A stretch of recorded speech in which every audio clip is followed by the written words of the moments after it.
Welcome to Something Came from Baltimore. I am your host, Tom Gallagher. On the phone is the creator of the album called Hindsight, trumpet player Charlie Porter. And if you are a YouTube listener, there is a long form version of our conversation available. And if you haven't subscribed yet to the podcast, what are you waiting for? Today is the day. Please subscribe and then flip it to 5 because we want you to be a part of that Be More music scene. We're going to obviously talk about this album, but as of February 24th, this is my favorite album of the year so far. Oh, thanks, man. I feel it's going to be a great fall, winter into spring album. Like I could see playing this in the car, driving long distance, and putting this album from beginning to end. I feel that that's what this album reflects. Cool. Yeah. That's appreciate it, man. I just got lucky. Apple Music put it on the first song on a playlist, their jazz playlist. I was like, what? Yeah, it's really hard to get in those algorithms. I've never gotten on one of those things. I don't know how that happened. So that's great. It's like I was looking at the stats and 37,000 plays in 3 days. I was just like, this. If you compare that to the plays that I've had before that, it's just that's pretty awesome. Yeah, it's flatline. So what's the song that they were playing or highlighting?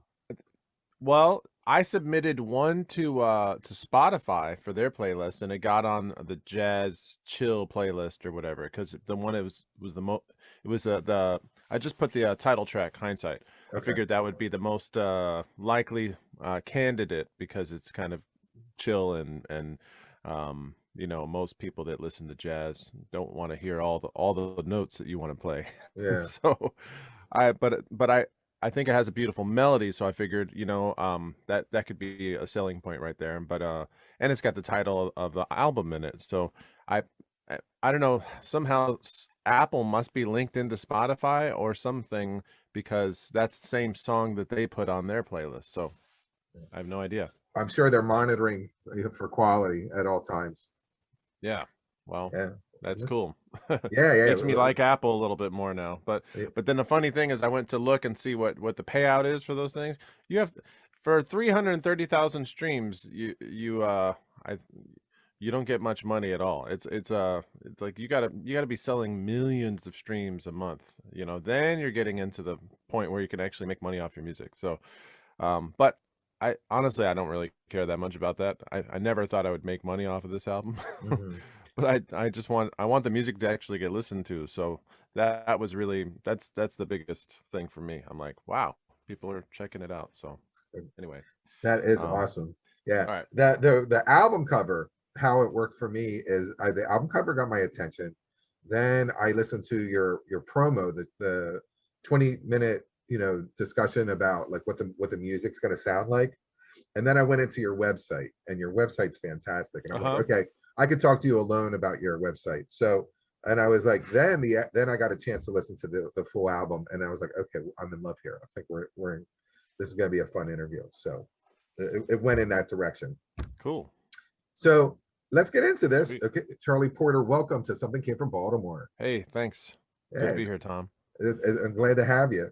We've been chit-chatting already about your album. It's a fantastic album. It's my album of the year as of February 24th. It's the beginning of the year, but hey, we'll take it. I'll take it, man. It's an honor. Thanks. Yeah, the album's called Hindsight. It's on the OA2 Records, just released on February 19th. We want to talk a little more about your background first before we hit the album. Whit Marsalis was your teacher at Juilliard. Now, I contacted him ahead of time to see if he had any negative comments about you, and of course he has. So before I get into his negative, I want you to see, is there any negative about Whit Marsalis that you want to combat? Well, number one, I know you didn't get in touch with him because I can barely get in touch with him. This is nasty journalism at this point. I was just trying to bait you. It's hard to find something negative about Whit Marsalis, I guess I'm saying. No, he's the man. He really is in every way, and he's the truth when it comes to just consummate musicianship and also just being a beautiful human being. I mean, people can say what they want. I think a lot of people are jealous of all the gifts that he has, but as a trumpet player, you can't mess with Whit Marsalis. every time I hear him live, he does stuff on the trumpet that most people dream about doing. I mean, you know, and so you could always then be like, oh, he has too much technique. No, that guy, you know, whatever. I think that striving for technique is something that everybody has done, whether it was Freddie Hubbard or Clifford Brown. These guys practiced. They wanted to sound good. You know, it wasn't like, you know, when somebody has some deficits in their playing, that's not usually on purpose, you know, and that's not the only way you can get to blues and to showing feeling in music, you know. But some people will equate it to that, like you don't crack enough notes or you don't, you know. Anyway, but I've heard that kind of stuff. I just think Wynton is he's also a very busy dude. So you know when you get that popular and that famous, you got a million people writing you every day. So you might upset a couple of people because you don't give them the time that they feel that they deserve, you know? Well, I'm a little older than you. I was in seventh grade when his first album came out, Oh, and, yeah? and we hovered around that like it was gold. And ever since then, he has delivered. And the one thing I think people get angry about is that he's just a really nice person. Like he has a really great attitude, and people want misery. People, you know, that kind of thing. Yeah, well, you know, yeah, I don't, everybody's got their own little bag of misery somewhere. But Mhm. there's no need to flaunt it out in public all the time and air your dirty laundry, you know? It's like especially if you're a role model Yeah. and if you're trying to do something that's helping not only music but helping humanity, then you got to put the best of you out there. And I think he does that consistently. So Sure. You were from Florida, you went up to New York to study, and now you found your way into Portland, Oregon. How did that transition? Is it after you toured the world, did you find that Portland was your home? that's not really how it happened. It was more one of those stories. It was like, you know, it was a girl and we got married and moved out here after she had moved all the way from here to New York. Long story short, we're not together anymore, but I'm still on the West Coast. So here I am. I never thought I'd actually be on the West Coast, but it just happened. But the quality of life is definitely different out here. You know, in New York, I love New York for its frenetic energy and all the stuff going on. But also, you don't have much room out there. And so it's nice. It's also nice to not be paying thousands upon thousands of dollars for rent and to be able to put some of that money into making a recording. So, Yeah. you know, like I probably wouldn't have made the last three records I made if I hadn't moved out of New York because really the only thing stopping me from doing that in the first place was money. So, Sure. yeah, that's, but, and you know, and the air's cleaner out here and there's lots of beauty and, you know, Portland's about one of the greenest places you can ever go. But the flip side is when it's, you know, wintertime, it's just dull and gray for months on end. But then you really do appreciate when the sun pops out. So there's that. You do have like a Mumford and Son vibe that you've created. Like you seem to pick up on the flannel kind of Oregon vibe. Like it fits you. Oh, well, yeah, I'm not wearing my flannel right now, but I got the beard. Yeah. I think I got prepared for that by living in Brooklyn for a couple of years before I left. Because Brooklyn and Portland, they have some kind of symbiosis happening, I think. There's definitely a vibe that's similar. You'll see just as much flannel in Brooklyn Yeah. and beards and coffee and whatnot. A lot of coffee going on. A lot of Uh, coffee. the Oregon laws of decriminalizing drugs like finally hit February 1st. We're only 23 days into it. What's your thought on the changes? I'm cool with it. I mean, you know, I've known people that have gone to jail for 6 years on a criminal marijuana charge. You know, Mhm. it's just like for having over a certain amount of marijuana in their possession, and yet in other states it's completely free and clear. It's just ridiculous. Now, you know, super heavy drugs. Of course, I'm not into that, and I'm definitely not into you know, people going around and selling them, and especially getting kids into that. I mean, there's negative things with drugs, but we can't just I don't know. This is a whole other subject, but I think that some of the laws that they do have for incriminating people and putting them in jail, it feeds into that whole system, feeds into the whole system where you're creating a workforce in the prison system, and it's kind of like what I think Winton's album. He has this album that he did a while ago called "From the Plantation to the Penitentiary," Love it. and Mhm. yeah, and that's kind of, I think drug laws were used in a big way to feed into that, and so you're creating this kind of whole slave system, if you will, inside of the jail cells where they're working for pennies on the dollar, and corporations are taking advantage of that. So I think this is one way to kind of at least a little bit curb off that effect. And it's funny, when I went to Germany the first time, I noticed that the drinking ages also were it was so low. Like I think it was 16 or 15, and then how relaxed people were about that. Mhm. You didn't see the same rate of stupid drunk people that you see over here. It's like when you tell somebody they can't have something, it kind of makes them want it even more.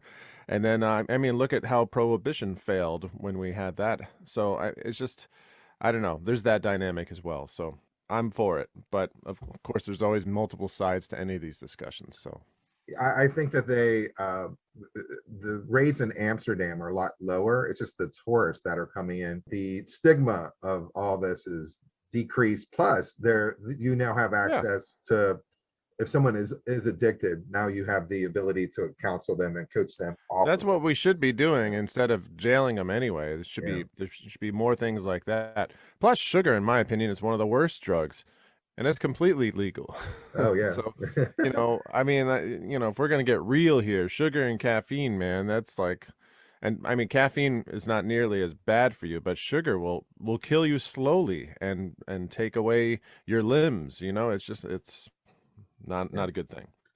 I, Um, I always thought about, like, we're so concerned about sex trafficking. I would turn a lot around and make that legal also, so it would be taxed and monitored, and well, all these old malls that are empty would be like wellness centers where people could go for recovery, or they would have like daycare or drug treatments, or like homeless population. Like I feel we're losing great opportunities.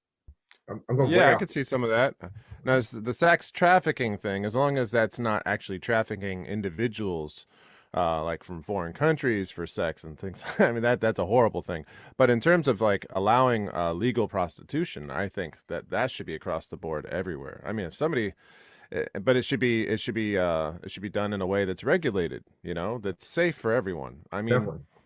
yeah. So I don't know. I think that we still have a lot of principles that are rooted in religious beliefs and things like that. So you can't win everybody in terms of having these more progressive ideas, but they do it for sure in other places, and have it's shown to work. So I don't know. I'm a middle of the road kind of the guy. I like moderation and everything, and including moderation and moderation as well. So if you know what I mean. Definitely. But yeah. We're going to get into your website. Like, I fell in love with your website. I've been doing interviews for 4 whole years, and I'd say by far you have the most interactive that I've seen. It looks like it's powered by Wick, which I can give them a shout out for that. Are you the official creator, or do you have a team behind you? There's some Oh no, editing. it's just me. It's You there's really are putting a lot of effort into your work there. oh, thanks. I didn't know that it was that good, but It's I good. appreciate you saying so. Yeah, It's no, yeah. do you ever, like, what, you have 92 videos right now, you have 54K that are subscribed. Do you measure the success, or you look at it as, this is just an arm of my, you Well, know, my work? most of those videos are my teaching videos, cause so I put a lot of videos out instructing people and helping them with trumpet playing. Mhm. So that's kind of a separate thing other than just the actual music that I make. In fact, I need to put out more music videos. That's something that really any musician, especially outside of jazz, if you're a pop musician, videos are how you speak to your audience. Mhm. Jazz musicians probably need to catch up with that if they want to have more, just more interaction with the public online, because that's really the new media. It's not just the sound file, it's the video. Mhm. And it has been for a while, frankly, and you just don't see many jazz videos. And on gigs we record stuff, but I'm always very picky about, I didn't really like that performance, so I don't just post everything. And so I don't have a lot out there, and I wish I did have more, but I'm working on that. That's currently something. But I'm really grateful to have the subscribership that I have on YouTube. And I haven't actually made a video in about a year, so I need to actually, that's part of my plan, is to start plugging into that more. But I definitely want to promote myself, not only as a teacher, but more as a performer as well, because I think it's easy for people like to pigeonhole you into different things, like, oh, you're that guy that teaches trumpet videos, Yeah. or you're that guy that plays jazz, or you're that guy that. And look, I'm just a guy that likes to make music. I like to share the knowledge of how I do it. I like to help people learn how to play the trumpet. So you can be multifaceted, and I think you have to work at keeping that balance so that people don't start to pigeonhole you. You went for a Kickstarter. This is your third, I believe, for Hindsight. And because of the large quantity of people who are subscribing, was it an easy transition, or did you still feel like you were like an Amway, salesperson trying to hustle to get that extra money for the? You would think that by the third one it gets easier, but it didn't feel much easier this time. I Mhm. think what eventually happens is, once some big name or big corporation says you're good and everybody, you got to check out this guy, then of course everybody wants to start supporting you. And that's the way it goes. It's kind of the sheep mentality, like, oh, I heard this guy's good, so I'm gonna check him out. So once that happens, that'll be really nice. And even this, having all these plays on Apple Music in the last few days for the new album is pretty cool, because it will point people to the album, and so that's the big guy that's basically spouting my name out.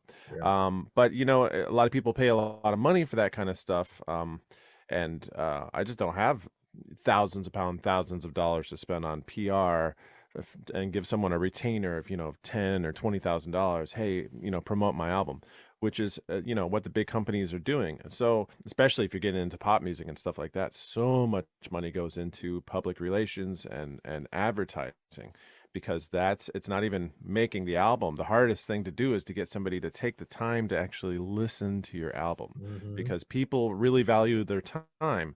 Then again, somebody will watch a video of somebody picking their nose on YouTube, and then they'll be like, oh, Jeff, check out this guy picking his nose, and be like, oh man, that's amazing.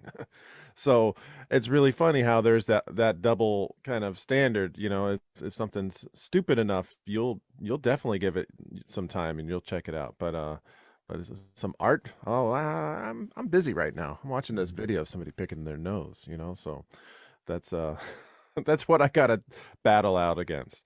But hey man, I'm trying. So Let's talk about this beautiful album cover of yours. It is fantastic. yeah, so Marco Kostabi. Stabi, he's a guy from Estonia, and I met him back in I'd say the late '90s, when I was rehearsing a lot with this group called the Absolute Ensemble. And so that's a group that I was basically a founding member of, because they started back in '95, but I joined them in '96. And they were a group that did a bunch of like everything from classical, jazz, and everything in between, and just all kinds of stuff. Really hardcore classical stuff too. So at the time I was at Juilliard, and so I had gotten in through some connections. Long story short, the conductor of that group, Christian Yarvi, of the Yarvi clan, it's a bunch of famous conductors. He was just a young guy at the time, and he was getting this thing started. But one of his good friends was Marco Stabi through their Estonian connection. They're both Mhm. Estonian. So I always loved Marco Stabi's artwork, and I remember seeing, and this guy's world famous all around the world. He's got paintings everywhere in all the big museums. So and I remember being in his studio while we would practice at his studio. That was our practice space for a while, and I just always thought, man, this is beautiful stuff. One of these days, I want to use one of those for an art. If I could only get him to do something. So lo and behold, for this third album, I actually had a concept that looked kind of like this in my brain, And he's a very conceptual artist. In fact, sometimes he'll have other people give him the idea of what the concept will be, and then he'll execute it, or he'll even have a team of his painters do it. It's very interesting. He's actually one of the first people to ever mass produce art.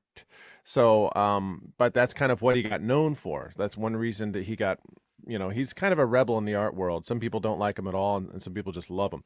And I think his designs are always interesting because they always have they're always very poignant about some kind of thing. It might be a political thing. It might be a satire on some kind of cultural thing, a dilemma, So I thought this guy's perfect for this conceptual kind of art piece. So. Definitely. And he took me up on the offer. It took me a couple months to get a hold of him, and I'm glad that I waited, because I almost tried to release in November, and then I decided to wait and see if I could get him to do the album cover, and he did. So just you're showing it a couple times up. The baby is it's glowing, and I'm not sure, is it because of like new birth energy, or is it because of the toxic environment? You have a COVID mask beside him, and the baby is holding the world, and behind is oil rigs and oil tankers and factory, and the album is called Hindsight. So it's like a child looking at the future, holding the earth. yeah. It's really interesting. I actually would buy that and hang that up. I think it's fantastic. Yeah. Well, thank you, man. Appreciate it. Well, Yeah. what does it mean to you? Because it's your concept. Well, the concept for me was, what is hindsight? Hindsight is looking forward, but having a perspective of the past so that you can make the future better. Mhm. But hindsight's usually realizing something that you could have done. It's like, oh man, now that's really clear to me. But I'm thinking of it in more of a positive way. Like there's stuff we can still do. We have time now. We can still save some of these things. We can still correct some of these mistakes and these egregious errors that we've perpetrated over the years. So and the reason it's glowing there, it's I mean, you could think of it almost like the golden child or something like that. That's how Dave Monette, trumpet maker, really awesome guy, good friend of mine, what he interpreted it as. And I hadn't thought of it that way. But the glowing was really from looking at the globe. Okay. And the light that's being emitted from that, but also Kostabi's style. He has that kind of style anywhere where he kind of makes these figures look like they have kind of he plays with the light on them. Yeah. And makes them look kind of like the reflecting light and shadow in different ways like that. And then the mask next to him or her. It's not really what I love about his characters too is you don't know if it's a boy or a girl or if it's black or white or like there's the figures are just very they're just these kind of placeholders to represent a human. Mhm. And so this could really apply to anyone. But yeah, you see the oil rigs in the back and all that stuff. That's kind of the double-edged sword of progress, that we've done all these amazing things, yet we're also kind of destroying the planet and to some degree causing other things to happen. I mean, pandemic, all this stuff is related to a whole trail of consequences of our actions, really. When you have factory farming on the scale that we have right now, you're definitely increasing the likelihood of having more diseases going between different populations of animals and people, and so on and so forth. We could go down that rabbit hole, and I do talk about that in the album too, in the liner notes. There's I don't know if you've read the liner notes, but if you I can send you to a page. We'll talk about it after the interview, and that way if you want to read those you can. So Now, when I listened to the music and I saw the titles like Tipping Point, Walking the Plank, and Paradise Lost, I thought, okay, and you have a concept for this whole album. I'm like, oh, this is gonna have some angry type music. It's gonna be like a jazz protest, if you will. And what I find it to be seductive and healing. The music is very healing, and it's tranquil in a way. It's a contradiction between the concept and the actual. Was that done on purpose? Well, I mean, there's definitely some pieces that have that. The first piece I would say is, That's uh, the yeah, most frantic one. Yeah, the first song we were going to okay. play is "The Tipping Point," which is actually a name of a Roots album. Was that done on purpose? No, Because you wait, have "Things Fall Apart" is also a name of a Roots album. I was like, oh, like he's doing a tribute to the yeah, Roots. I found that out afterward. Actually, I had no idea. So, but I'm glad that it's them and not some other band. So, Yeah, because yeah. Can you imagine? I like the Roots a lot. So. Mm. Yeah, it could have been Buck Cherry or something or Pablo Cruz.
It's kind of like creating some tension and then creating some release immediately. That's what I wanted to do at the beginning, and that's kind of it's the first piece paints this picture of like, oh no, it's too late. We've gone over the edge. This is it. We've reached the tipping point, the point of no return.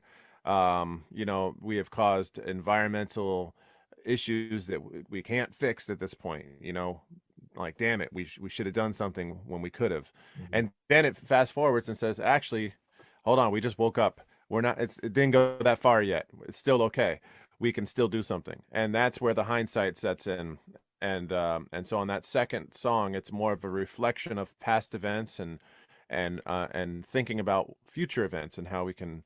It's supposed to be reflective and meditative. Hindsight to me is a beautiful Miles Davis inspired.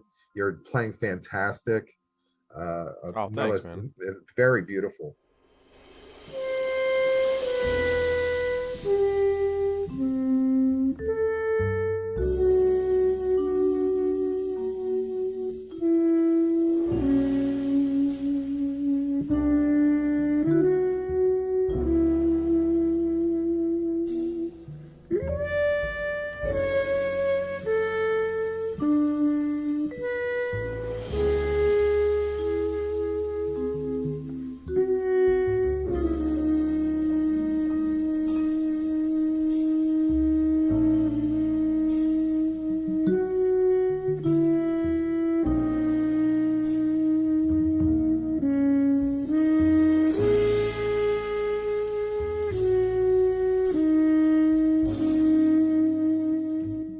Now, I did look up the word requiem. For the Roman Catholic Church, it means the mass of the repose of the souls of dead. You know, I went to a lot of masses and saw the word requiem and had no idea what it meant. Requiem is actually that's for all the people that have died of COVID so far. I mean that Requiem piece is it's the centerpiece of the album, the middle piece, but it's really dedicated to that aspect of what we're currently going through and experiencing, which is a very very real for some people. A lot of people it's just news, and but I've had friends that have had loved ones die, and it's Yeah. just and it's still happening, and it's crazy because it doesn't have to still be happening, but it's largely due to people just not being able to come together and just say, oh, you know what, We're gonna suck it up, just wear masks for 2 weeks. You know, if everybody could just do that, we could have been done with this already. We're at 500,000 people already now that has passed away during our COVID time. And when it comes to the jazz world, there's so many older people who are leaving us so quickly, and we don't have enough time to even celebrate their lives. Like, nope. So yeah, it's really tragic, actually. Yeah.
Anyway, but Paradise Lost, yeah, you know, that title comes from Milton's literary epic, Paradise Lost, which is about even though I'm not very religious myself, it's about Adam and Eve's fall from Eden, and their kind of separation from being godly, being, you know. And so what I thought was this is a perfect parallel to us having a separation from our planet and kind of falling, not from Eden in a sense, but, you know, in a in another sense, yes. I mean, you know, like we have this beautiful planet and we have basically just sucked its resources and not really thought about the consequences of that for so long. And so it's kind of our fall from Eden in a sense. And so that's what Paradise Lost was referencing. There's the other song, so we could talk about all of them in short supply. It's about water going viral. It's about the pandemic.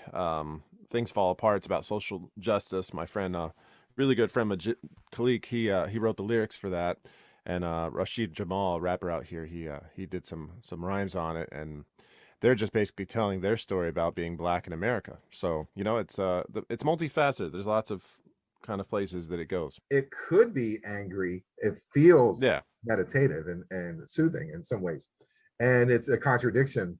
And that's the surprise out of it. You know, that's the cherry inside the chocolate. Yeah, well, the funny thing, I went to check and see if there was other Hindsight albums that were released, and I think there was 2 other Hindsight albums released, and they were both like death metal albums.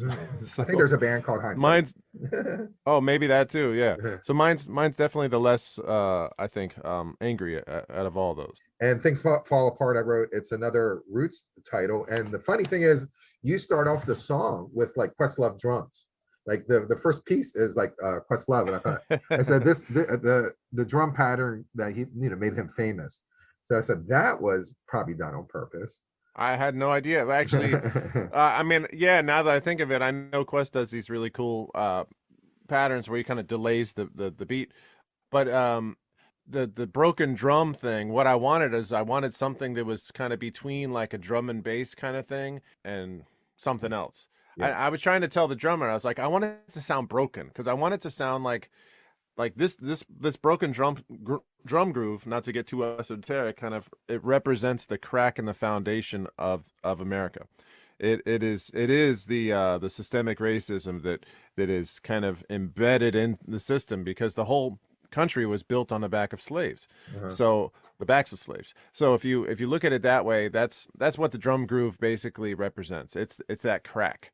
And so Things Fall Apart is all about how the system falls apart when there's a crack in the foundation. So yeah, it's totally coincidental that it mashed up with their title, and also starting with the drum groove. Yeah. So I had written it or conceived it to start with drums and bass, but then when I heard the drum groove, I just thought, man, let me take the bass out of the first, 4 bars, and it just sounded better just to have drums by itself.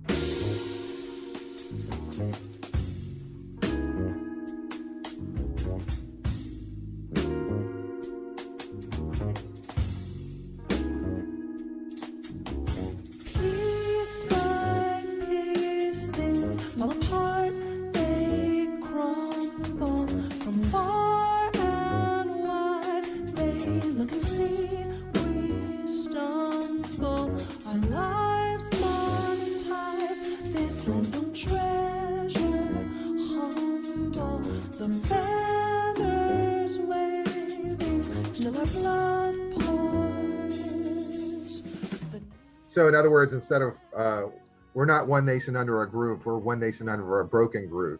We're not all together in a dance party with this the cracks in our foundation. Not quite yet. We want to be, but we just have to recognize that crack and fix it. Yeah. And we can fix it, but part of fixing it is recognizing it. Yeah. And I think we're in the position now, or we're at least on in pop culture and in the mainstream, we're actually talking about it now, which we just didn't do for a long time. Systemic racism? What are you talking about? That doesn't exist, So yeah, I actually doing a lot of interviews I found that jazz music in general has been more political or more, aggressive. So we've had a lot of conversations, and during the Trump administration, it seemed that kickstarted a lot of things below the surface. So we were talking about, women in business, and we're talking about, racism, and we're talking about the environment. All these things were going on while we had this blanket of uniqueness above us. So it seemed like that was like, okay, now it's the time to talk. Now we can't stop. Now it's time Yeah. to continue the conversations. Yeah, that's my only fear is it becomes like a fad. Like, Yeah. oh, let's talk about this for right now, and then everybody catches on to it and like, ah, that was so 2020, you know? Yeah, it's a lot of work. So, The last song I wanted to talk about is the song for your son. It's for Ellis. mhm. It's has a beautiful gospel choir attached to it. The Hallowed Hall Gospel Choir. It's fantastic. Great way to Thank you, man. to um, end this album. It's a sense of like some optimism, some tranquilness, kind of like birthing. You're birthing out a son, and right now it feels comfortable. Maybe later in life it'll be a little more jarring for him. So that's kind of how I looked at it, as like Yeah. this is a birthing piece of welcome to the world, we love you. So I don't know where that meant for you, but it's timely. It looks like you did this right around the time that he was born. Yeah, he was born October 9th. So, and yeah, when all this album stuff was being made, basically he was in the belly and in the womb, and we so he was very much on my mind during the whole process. And this it's definitely kind of the it's I like to think of the end of the album as being the beginning of the album in a way. And that's kind of what this represents, the birth. And maybe for all of us, after going through what we've been through, we can have kind of a new birth into a better reality, where where we all love each other a little bit more, and we're all more compassionate and more understanding of having that hindsight, knowing where we came from, understanding how we can fix things in the future, and just being able to empathize more with one another. Like it's just people are on their own track. Like yeah, yeah, yeah, yeah, but I'm doing this. Mhm. But the thing is, eventually that all catches up to all of us. And so when we're dealing with planetary things, or even, like pandemic things, that's everybody. I think we're seeing that now for the first time, that we can't just do us all the time, or I Mhm. can't do me all the time. Like it catches up eventually, and eventually it is we. So it's definitely aimed at everybody, not just at my son, but I'm kind of using him as an example, Mhm. but it's up to him. That's the other thing. That's what that song is about. It references this old saying. They attribute it to a tribal chief or something, that um, we borrow the earth from our children. I'm paraphrasing it, but they don't inherit it from us. We're borrowing it from them. So when we think of it that way, it's like, wow, I don't want to give my son a totally messed up place to be. I don't want to destroy the planet for him, and then for him to be like, "Why'd you do this, Dad? Yeah.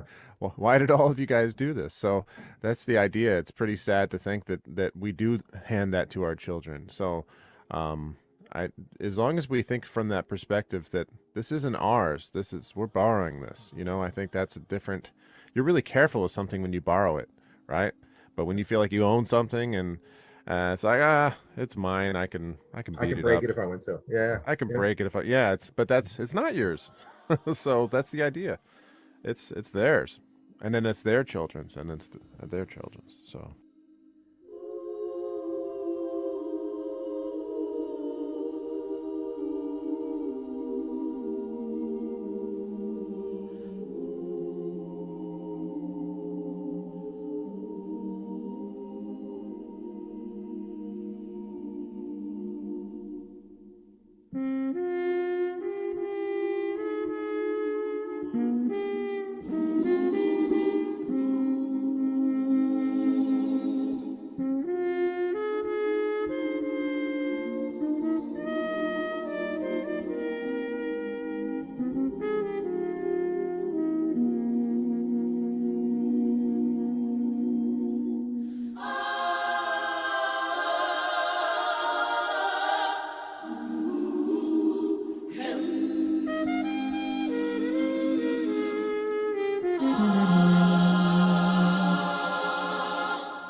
Well, the album is called Hindsight. It's on the AO2 Records.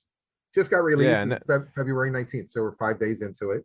that's a branch of Origin Records too. So if you don't know AO2, it's basically stands for or OA2 actually. It stands for Origin Arts 2. So it's their second label because they have so much music that they actually decided to make two labels. So yeah. Sorry to interrupt. That's okay. All right. Uh, this was wonderful. This was great that I get to see you in your habitat with your blue background. I've watched a lot of your videos, and I was like, ooh, when I get a house, I'm gonna paint. I'm in an apartment right now, so but when I get my house, I'm going for that color. So I appreciate it. Oh yeah, man. This color is a winner. I like it a lot. It's very soothing. So yeah, it works for the camera too.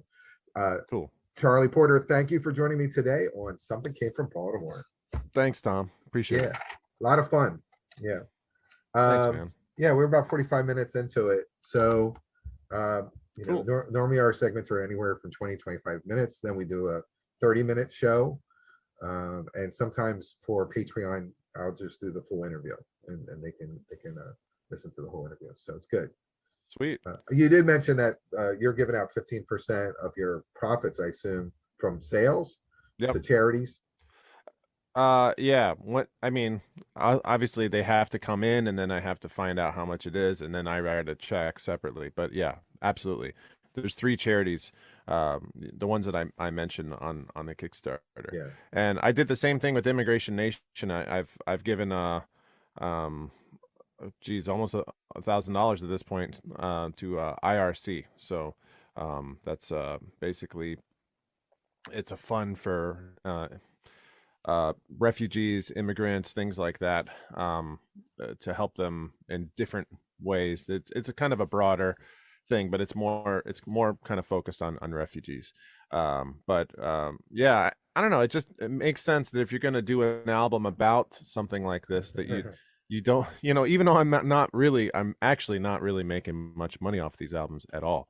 Yeah. Pretty much hoping to break even, but that being said, I want some of the money to go to a good cause. I don't want it to just be the idea of doing something good. I want there to be a physical thing that's actually resulting from it as well. So I saw that you had my friend Orion Evans. I interviewed, I lived in Philly for years, so he's a Philly guy. So I saw him for a long time. We were driving around in his car talking about his last album for like an hour and a half. It was a lot of fun. I don't know. It's just it's great to have him when I can tell that he's playing around with the keys back there. It sounds oh man, he's one of my favorite parts of the whole album. He just a little flair here or there, but he plays stuff that other people don't do, like I can sum it up like this basically. When you're a kid, you look at a child that's learning stuff and they're having fun and they're just and then we get older and we get serious. We get no, it has to be like this. It has to be like this. When he gets at the keyboard, man, he's like a kid. In the best way. Yeah. He's totally open. He'll do something like on Walking the Plank. He does this one thing where he's like da, da, da, da, da, da, da, and he just plays this one single note thing.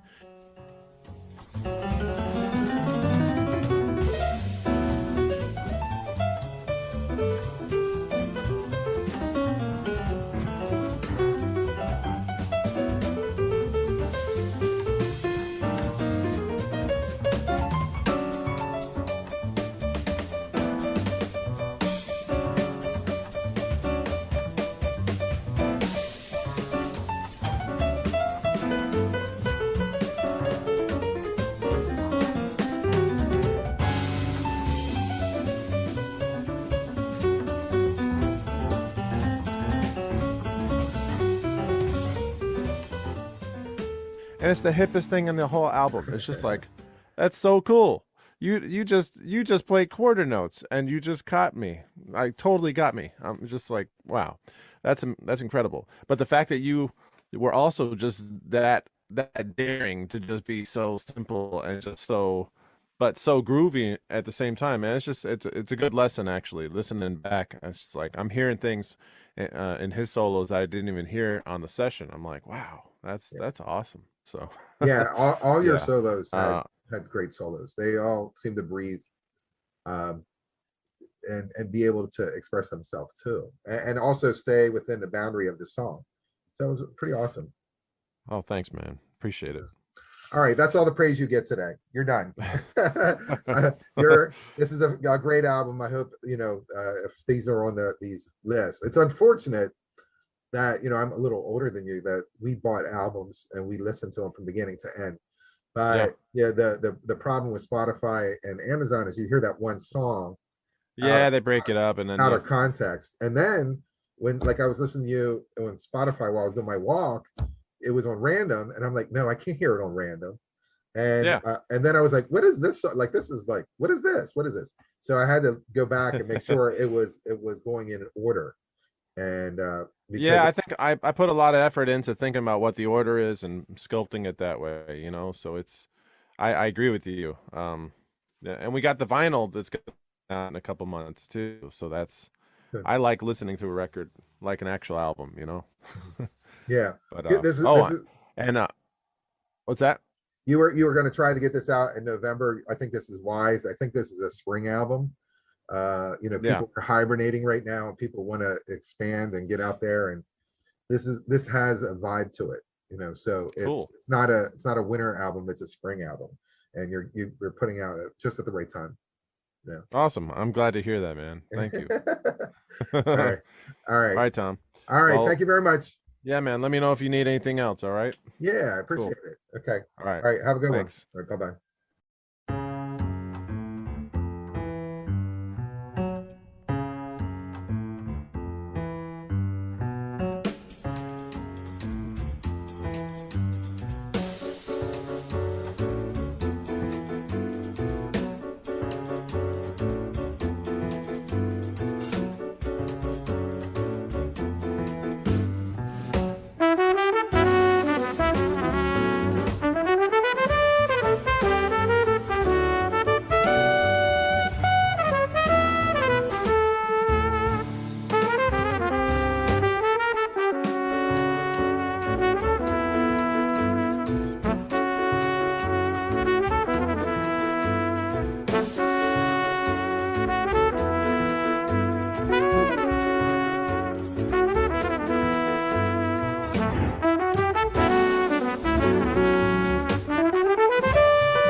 I hope you enjoyed our conversation with Charlie Porter, and we want you to be on our team, the Be More Music scene. Please subscribe, Flip It to 5. We are everywhere but Spotify because we just play music here.